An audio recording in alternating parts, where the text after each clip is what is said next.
Hello everybody, in this video I'm going to be talking about volume number 9 in the supernatural action comedy series, The Devil is a Part-Timer.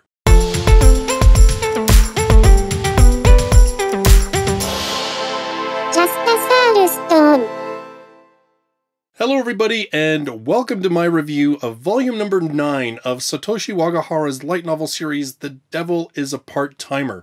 This one is released in English by Yen On. If you want to pick up your own copy, I do have links to Amazon.com as well as the book depository in the description down below. Using those links, buying anything after clicking through those links, helps earn the channel a couple of pennies and helps me go towards buying more light novels to review here, so I really appreciate you using them. Now, before we get ahead in this review, I've got to say that there's going to be some spoilers for volume number 8, because this being a direct sequel to that storyline, this being like the next continuation of that arc, there's really no way to talk about even minor events in this book without spoiling fairly big ones in volume number 8. So if you haven't read volume number 8, come on back to this video afterwards. Now, with all that said, if you're still here, you've been warned. So, volume number 8, of course, ended with the major conflict of the fact that Emi had been taken hostage in Ente Isla. Mao, Susanoo, they were planning on going into Ente Isla to get Emi back. And of course, at the end of volume number 8, ACII had also been taken hostage, and so had Emi's father, Nord. So, whole bunch of people taken hostage, Mao, Susanoo sort of putting together a way that they might be able to open a gate and get to Ente Isla to try and rescue their friends. And so pretty much that's what this book starts to set up. So in this book, we have actually sort of 3 different storylines going on all at the same time. So we have the first storyline, of course, involves Susanoo and Mao and their preparations to get ready to go to Ente Isla, and then as they arrive on Ente Isla and sort of begin their journey to try and recover Emi and ACII. Now, we also have a storyline that, of course, focuses on Emi and what's going on in Ente Isla, and we get the backstory of how Amelia was taken hostage and sort of coerced into this situation. And then we get sort of the present of what's going on, and we're starting to see the machinations of just what Olba and the angels seem to be having in store for Amelia and our other demonic characters. The third storyline deals with ACII, and we see him being sort of coerced by the angel Gabriel. And he's been taken to this kingdom that's sort of been the kingdom that's been stirring all the unrest in Ente Isla, and it's the Malebranche demons that are there.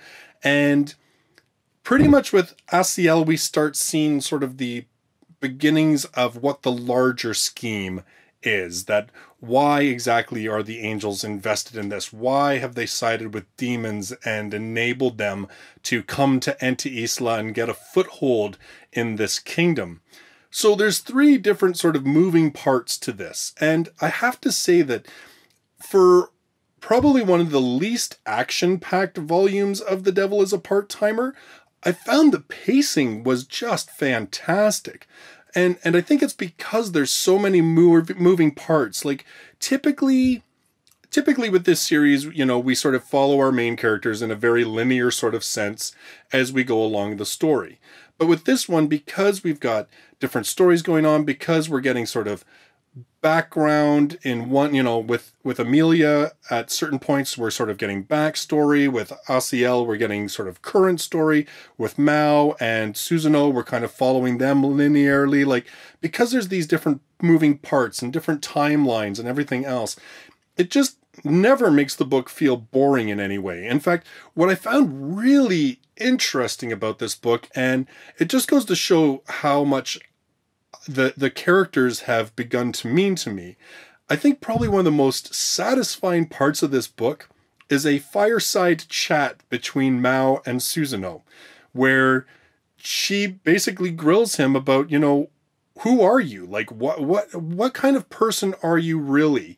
And why did you invade Ente Isla? And it provides a lot of answers and a lot of insight into Mao's character and, you know, potentially like I have mentioned in other reviews where I thought that it was sort of there was a bit of a conflict going on here in terms of what we perceived and what we were actually seeing. So, you know, we were getting from Ente Isla's denizens, Susanoo, Amelia, we were seeing like a version of the Demon King Satan who was ruthless, who was an invader and all this kind of stuff, and many people died at the hands of the demon armies and everything else. And then yet we see this character Sadao Mao, who is a good guy. And it was hard to sort of try and say that both those characters were the same. Like, at least that's kind of how I felt about it at times. I kind of thought, like, how is the author going to write this, that these two characters are the same person, and make it believable, make it, you know, make it make sense. That really happens in this volume, and it was really satisfying to me. Like, it's kind of funny that, you know, we have a lot of light novels that have so much action and everything else, and yet one of the parts that I was so enraptured in this was just two characters talking by a fire. I think that goes a long way to talk about these characters and how well fleshed out these characters have become. And I find myself liking Susanoo so much better. Like, I've always kind of liked her character, but after this volume, I like her character even more.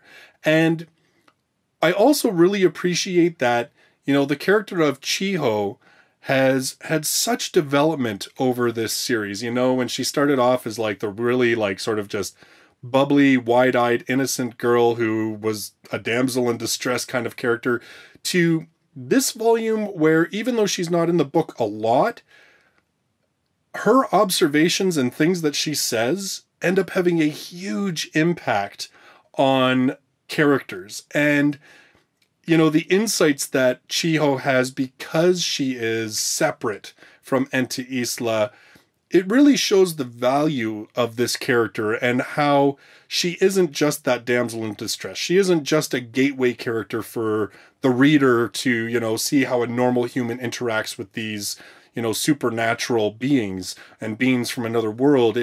She is that sort of voice of reason that can kind of bridge the gap between these two sort of entities. And I really liked that. Like, this book is, like I said, it's probably the least action-packed of any of the volumes of The Devil is a Part-Timer. It is very much more a character-driven book.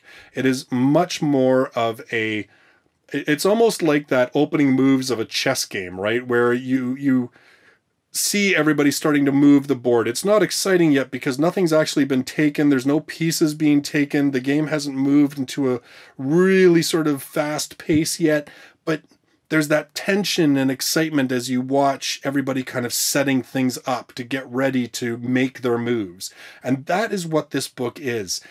We start getting glimpses of things, and there's certainly little bits of reveals about sort of the background of these characters. We're finding a little bit more about Amelia's mom. You know, there's just so much. If you are a fan of this series, I thought that this is probably one of the stronger volumes in terms of payoffs. Payoffs in terms of like emotional payoffs, in terms of the characters, payoffs in terms of sort of solidifying a singular vision of how the Devil King Satan and Sadao Mao can be the same character.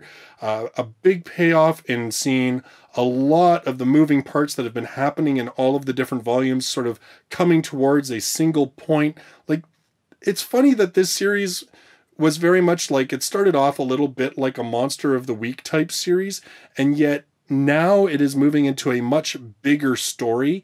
And even like, you know, Satoshi Wagahara says in the afterword that the series is kind of going into a new place with volume number 10 that happens after this. Now, of course, this ends on a cliffhanger. It doesn't resolve anything. I think I've made that pretty clear by saying it's moving all the parts into place. I have to imagine that the next volume is probably going to be a lot of action because they have set some serious tension points in place here that can only result, I think, in battle. Like that's kind of what it boils down to. And the other thing that I really liked about this as well is ACII's character. You know, we have seen him so often as the, you know, house husband, right? The doting house husband and the high, heavy-handed on the finances and everything else. We haven't seen a lot of this demon general that was so highly regarded and feared. And in this book, we start seeing that. Now that he is not on Earth, now that he is sort of saddled with the Malambranche and has to kind of make up for their mess and stupidity, it reveals so much more about his character. And I've always liked his character, but now I'm like, okay, again, it's like I said, it's sort of taking this idea of, we had this vision of the demons, and then we have this vision of these demons in human form, and you're kind of like, how did you ever accomplish this? How were you ever so feared and respected and everything else here, and yet you're such average kind of guys here? And I think this book really starts sort of solidifying all that. And it's very, very rewarding for someone who has read this series since the very beginning. You know, I know a lot of people talk about, like, why did they never do a second season? And, you know, now that I'm here, I mean, this is volume number 9, and this is where an anime should be, right? Like, this is, like, this arc in particular, I would love to see animated. But to try and get to this point would probably mean at least another 2 to 3 seasons of the anime. So I don't think it's going to happen. And that's too bad, because there are so many amazing visual things that this series is starting to do, and it's interesting, and it's introduced these really interesting characters. And Amelia has gone to places that, you know, I don't think any of us really initially expected, especially if you just watched the anime, which was only based on volumes 1 and 2. I mean, this hero who was so righteous, to see like her emotional distress and her, you know, feelings of being bound, even though the chains aren't obvious. Like, her turmoil is very interesting and takes the character to a totally different spot than where I thought she would be. Like, I thought she'd be very much a one-note character when the series began, but again, she has changed and evolved, and that is one of the things, like I've said in other reviews, and I've said online, that, you know, a series that can continually deliver good stories, but also deliver excellent and reasonable character development is fantastic. And this series is really starting to prove to be that series. I don't think it's quite as, like, Danmachi, I think, is the other one that I talk about a lot and able to do that. And Danmachi, I think, has gone to far more serious and darker places, and it's tested its main character in a far more intense way. But this book's getting there. This series is getting there, and I am very interested to see where this goes. Like I said, I really liked this book in terms of its tone. It really did a great job of balancing sort of a more the comedic as well as the more emotional, like the, you know, more intense emotional, as well as a little bit more of the serious aspects.